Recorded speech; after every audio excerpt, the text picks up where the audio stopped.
ରାତି ବର୍ତ୍ତମାନ 10:30 ହବ।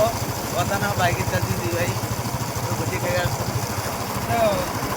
ଅନ୍ୟ କୁହୁଡ଼ି ଭିତରେ ଗାଡ଼ି ଚାଲିଛି ଆମର ପାଖାପାଖି 40-30 ମିନିଟ୍ ଚାଲିଛି ଅନ୍ୟ କୁହୁଡ଼ି ଦେଖାଯାଉନି।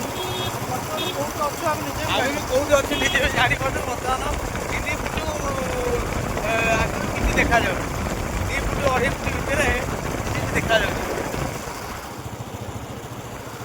ମୋବାଇଲରେ ଖାଲି ଫୋନ୍ ଲାଇଟ୍ଟା ବୁଝିଲେ କିଛି ଦେଖାଯାଉଛି ଆପଣଙ୍କୁ କିଛି ଦେଖାଯାଉଛି। ବ୍ୟାକ୍ ସାଇଡ୍ କ୍ୟାମେରା ଆପଣଙ୍କୁ ଦେଖେଇବି। ଆଜ୍ଞା ଆମେ ରାତିରେ ଆସି ଭୋଜି ଖାଇବା ପାଇଁ ଆସିଥିଲୁ ଗୋଟେ ଦୂର ଜାଗା 30-40 କିଲୋମିଟର ଭିତରେ। ବର୍ତ୍ତମାନ ମନ ସ୍ଥିର କରିଛୁ ଆଉ କେବେ ଆସିବୁ ନାହିଁ ଭୋଜି ଖାଇବା ପାଇଁ ରାତିରେ। କୁହୁଡ଼ି 2.5 ଫୁଟ 2 ଫୁଟ ଏମିତି କିଛି ଦେଖାଯାଉନାହିଁ। ଆମ ପାଖ ସାଇଡ଼ କାରମାନଙ୍କ ଇଣ୍ଡିକେଟର ଦେଇ ଦେଖି ଆମେ ଗାଡ଼ି ଚଲାଉଛୁ। କିଏ ରାଇଟ୍ କାଟିଦେଉଛି କିଏ ଲେଫ୍ଟ କାଟିଦେଉଛି। ଆମେ ତାକୁ ଲକ୍ଷ୍ୟ କରି ଚାଲୁଛୁ। ଭୟ ଲାଗୁଛି।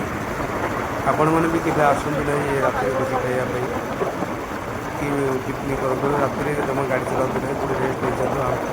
ଏଇ ପାଖ 30-40 କିଲୋମିଟର ଭିତରେ ଆମେ ଆସିବା ପାଇଁ ଏତେ କଷ୍ଟ ଲାଗିଲା ଭଗବାନ ହିଁ ଜାଣନ୍ତି। ଭଗବାନ ଦୟାରୁ ଆମେ ଠିକ୍ରେ ଘରେ ପହଞ୍ଚିଲୁ, କିନ୍ତୁ ଆସିବାକୁ ସାନ ଭାଇର ଅଧିକା କାମ ଥିଲା ସେଥିପାଇଁ ଚାଲି ଆସିଲୁ ଆମେ। ଏଇପଟେ 2.5 ଫୁଟ କିଛି ଦେଖାଯାଉନି ଘନ କୁହୁଡ଼ି। କାରମାନଙ୍କ ଇଣ୍ଡିକେଟର ଦେଖି ଆମେ ଗାଡ଼ି ଚଲାଉଛୁ।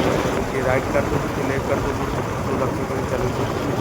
2 ଫୁଟ 2.5 ଫୁଟ ଭିତରେ ବିଶ୍ୱାସ କରିବେନି ଆପଣମାନେ କିଛି ଦେଖାଯାଉନି। ଆମେ ସେ ଯୋଉ ଭୟ ବି ପିକନିକ୍ ଲାଗୁଛି। ଯାଇନଥିଲୁ କି ଆପଣ ୟାଠୁ ଆହୁରି ଡାକୁଛନ୍ତି କୁହୁଡ଼ି କିନ୍ତୁ ହେଇଥିଲା। ଶୀଘ୍ର ଆମେ କେମିତି ଘରେ ପହଞ୍ଚିବୁ। କୁହୁଡ଼ିଟି ଫୁଲବାଣୀ ଏରିଆ ହଟିଯିବ ଯୋଉ କିନ୍ତୁ ଯାଇଥିଲୁ କୁହୁଡ଼ି ହଟିବା ନାଁ ଧରୁନି। ଉପର କୁହୁଡ଼ି କି ଭୟଙ୍କର କୁହୁଡ଼ି ଦେଖନ୍ତୁ, ଭୟଙ୍କର କୁହୁଡ଼ି 2 ଫୁଟ ଭିତରେ କିଛି ଦେଖାଯାଉନି। କେବେ ରାତିରେ ଆସନ୍ତୁ ନାହିଁ, କାର୍ ହଉ କି ବାଇକ୍ ହଉ କେବେ ରାତିରେ ଆସନ୍ତୁ ନାହିଁ, କେଉଁଠି ରହିଯାଆନ୍ତୁ। ଜୟ ଜଗନ୍ନାଥ।